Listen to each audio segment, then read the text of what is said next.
નમસ્કાર ગુજરાત. લોકસભાની ચૂંટણી બહાર પડી, ધારાસભાની ચૂંટણી થઈ, 6 પેટા ચૂંટણી ધારાસભાની બાકી છે. પાટીદાર સમાજે બહુ સમજવા જેવી બાબત છે. અત્યાર સુધી તમે 2015 સમજ્યા, 2016 સમજ્યા, 2017 સમજ્યા, આ 2024 સમજવું ને. પાટીદાર સમાજના જે પીઢ આગેવાન યુવા નેતાઓ છે એના માટે બહુ સમજવા જેવી બાબત છે.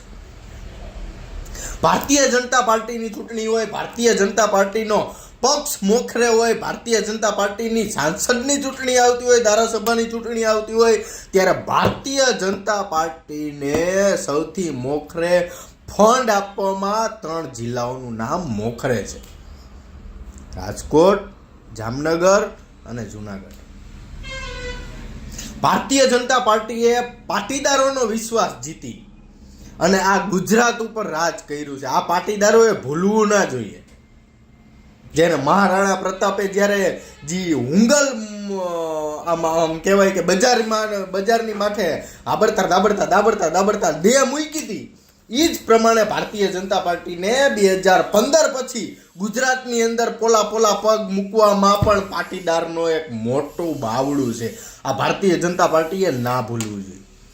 પણ આજ એ ભારતીય જનતા પાર્ટી નથી ભૂલી, પણ પાટીદાર સમાજના નેતાઓ જરૂર ભૂલી ગયા છે, કે પાટીદાર સમાજના આગેવાનો જરૂર ભૂલી ગયા કે પાટીદાર સમાજના યુવા નેતાઓ, પાટીદાર સમાજના 18 વર્ષની ઉપરના યુવા વોટરો જરૂર ભૂલી ગયા છે. પોરબંદર લોકસભાની વાત કરીએ, રાજકોટ લોકસભાની વાત કરીએ, આપણે પોરબંદર લોકસભાની વાત કરીએ, મનસુખભાઈ માંડવિયાને ભારતીય જનતા પાર્ટીએ ઉમેદવાર તરીકે જાહેર કર્યા છે. કાલથી આપણે સેન્સ લેવાનું ચાલુ કરી. પોરબંદર લોકસભાની અંદર કોઈ એમ કહે ને કે મનસુખ માંડવિયાને અમે ઓળખીએ છીએ, કે કોઈ એમ કહે ને કે મનસુખ માંડવિયા અમારું આ કામ કરી દે, એટલે આપણે આ બધું અભિયાન બંધ કરી દેવું.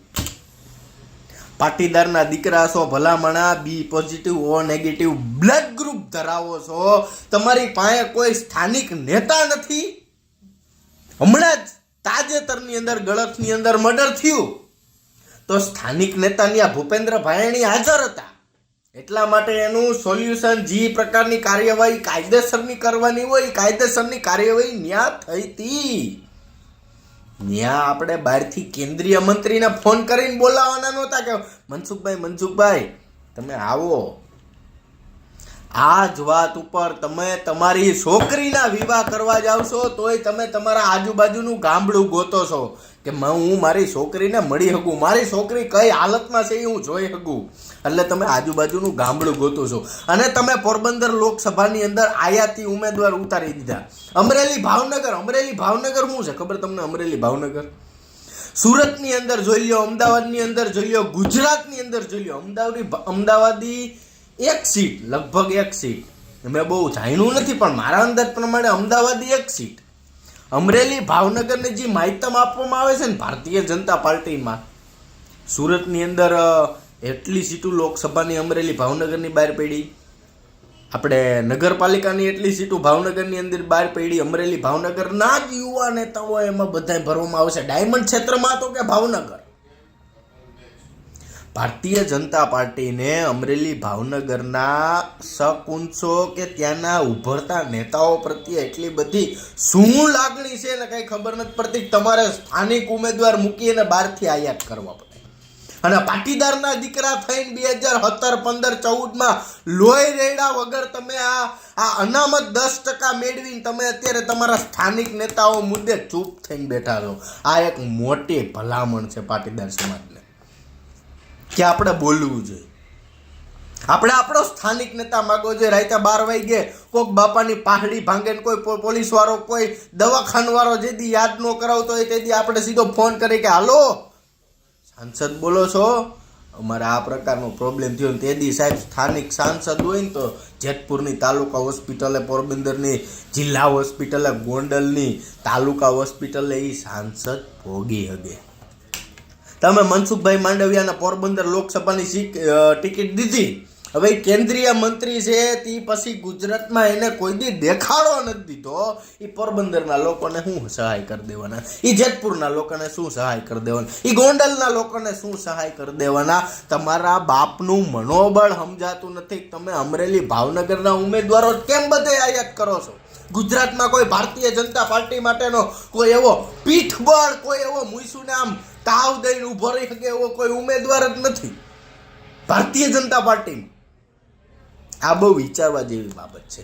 રાદડિયા પરિવાર મરી નથી ગયો, કોરાટ પરિવાર મરી નથી ગયો, ભરત બોઘરા હજી જીવે છે.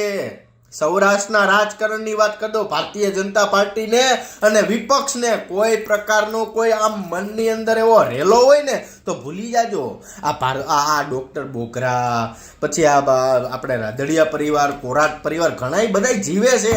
તો આ બહારથી ઉમેદવાર આયાત કરવાનો મતલબ શું, એ તમે વિચારો.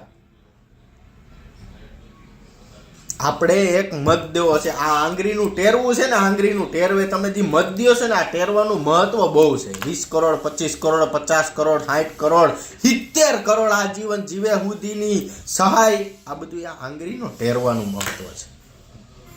જી એક મતદાતાને જ સમજાય, જી ઉમેદવારને નહીં સમજાય, જી શેષ પ્રક્રિયા લે એને નહીં સમજાય, જી જિલ્લાની બેઠક કરે એને નહીં સમજાય, જી પ્રદેશ પ્રમુખ છે ને એને નહીં સમજાય. તમારા મારા જેવા સામાન્ય વ્યક્તિઓને જ સમજવાની જરૂર છે.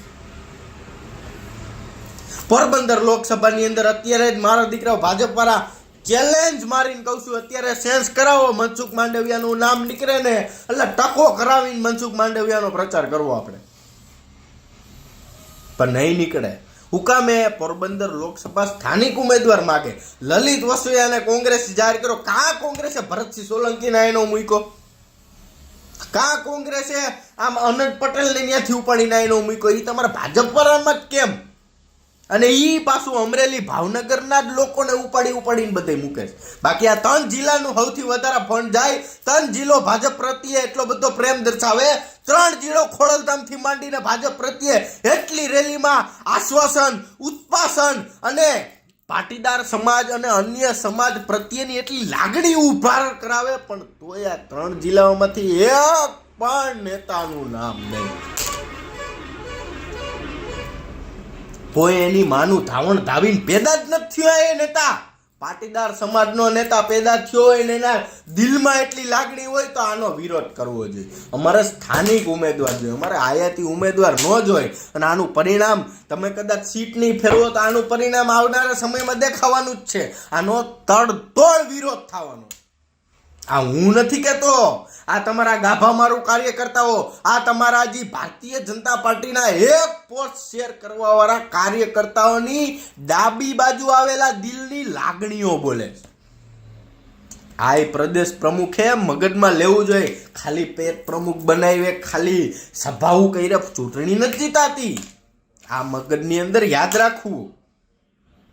ઈ બહુ કાર્યશીલ છે, અટપટું નથી, બહુ કાર્યશીલ છે. 6 પેટા ચૂંટણી જ્યારે થઈ, ધારાસભાની વાત જ નથી. મનસુખ માંડવિયા કેન્દ્રીય મંત્રી છે, અમરેલીના છે. હવે અહીંયા આપણે ગોંડલની અંદર સમજી લ્યો, હાલો કાંઈ વાંધો નહીં, ગોંડલ તો સમજ્યા. જેતપુરની અંદર કોઈ બનાવ બને તો જયેશભાઈ રાદડિયા અમારા ધારાસભ્ય તો ઊભા જ છે, એની કોઈ ટેન્શન જ નથી. પણ કાંઈક ધંધાર્થીને, કાંઈક કારખાના વાળાને, કાંઈક ડાંગ વાળાને, કાંઈક પ્રિન્ટિંગ વાળાને પ્રશ્ન બન્યો તો એ કેની પાસે જવાનો? જયેશભાઈ પાસે. તો જયેશભાઈને ટિકિટ દઈ દો, રાદડિયા પરિવાર ઊભો જ છે. મનસુખ માંડવિયાને ન્યાથી ઉપાડીને અહીંયા નાખવાનું કારણ બહુ ખરાબ છે, બહુ. આ બહુ ભોગવવું છે. અને પાટીદારના દીકરા તરીકે, પાટીદારના સંતાનો તરીકે તમારે તો બહુ સમજવાની જરૂર છે. 2015 પછી તમારે મરી જવું, તમારા છોકરાઓને માર નાખવાસ તો મત દેજો. તમે તમારા હક હાટું નથી બોલી શકતા. ભલા માણા, તમે તમારા છોકરાનું હું સારું વિચારી શકો, તમે તમારા હક હાટું નથી બોલી શકતા. ભારતીય જનતા પાર્ટી જ જોઈશી ગુજરાતની અંદર, ભારતીય જનતા પાર્ટી જ જોઈશી. 26 બેઠક આવવી જોઈએ. પણ તમારો બાપ સ્થાનિક ઉમેદવાર તો આપો. મળતિયાના પેટના બહારથી આયાત કરીને અહીંયા ખાલી દીધા. અમારે ન્યા શું કરવાનું? અહીંથી અમે જયેશભાઈ રાદડિયાને અમરેલી લેવા મોકલી. જયેશભાઈ રાદડિયાને દ્યો અમરેલીની ટિકિટ, ખબર પડે તમારામાં કેટલી તાકાત છે. નહીં દીએ, હું કામે નહીં દીએ. અમરેલી ભાવનગરનું પ્રભુત્વ જ એટલું છે. આ પાટીદારોએ જાગવાની જરૂર છે, આ પટેલે જાગવાની જરૂર છે, આ લેવા પટેલે જાગવાની જરૂર છે, આ કડવા પટેલે જાગવાની જરૂર છે કે કેમ આપણા જિલ્લા એ અન્યાય થાય છે. આ ભારતીય જનતા પાર્ટીને એટલો સપોર્ટ કરી છે, એટલી મહેનત કરી છે, તોય ભારતીય જનતા પાર્ટી સ્થાનિક ઉમેદવાર નથી આપતો, બહારનો આયાત કરે છે. તમે બધા હું ઘૂઘરા વગાડો છો? બહારથી નાચવા આવેલી બાયુના ઘાઘરા ઊંચી કરીને જોવા છો, બીજું કાંઈ કામ નથી કરતા. આ બહુ સમજવા જેવી બાબત છે. હું તો બહુ નાનો છું, મને તો આમાં બહુ લાંબી ખબર ન પડે. આ તો દેખાય છે એ તમને કહું છું.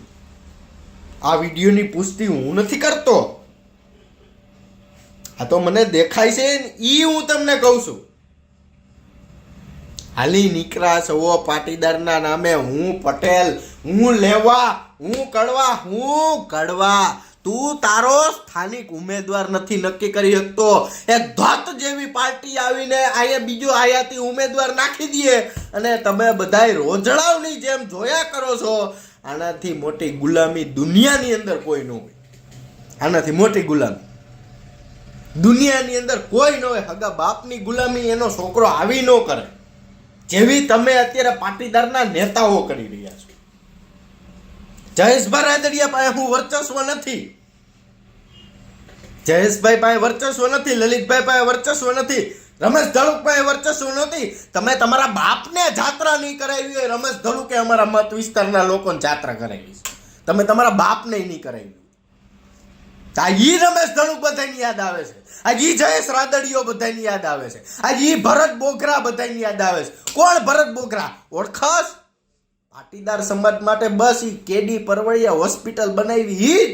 બાકી બીજે ક્યાંય આપણે આગળ આવવાની ક્યાં જરૂર છે? ભારતીય જનતા પાર્ટી છે જ. એ બહુ વિચારવા જેવી બાબત છે ને, બહુ વિચારજો. હજી 5 વર્ષ પછી તમારા બાળકોના ભવિષ્ય આવશે ને, એની વિચારવા જેવી બાબત છે. બાકી કીએ 76% આવે એટલે પપ્પા મારે આઈફોન લેવો, ઈ કહીએ 76% આવે તો એમને ન આવે બેટા.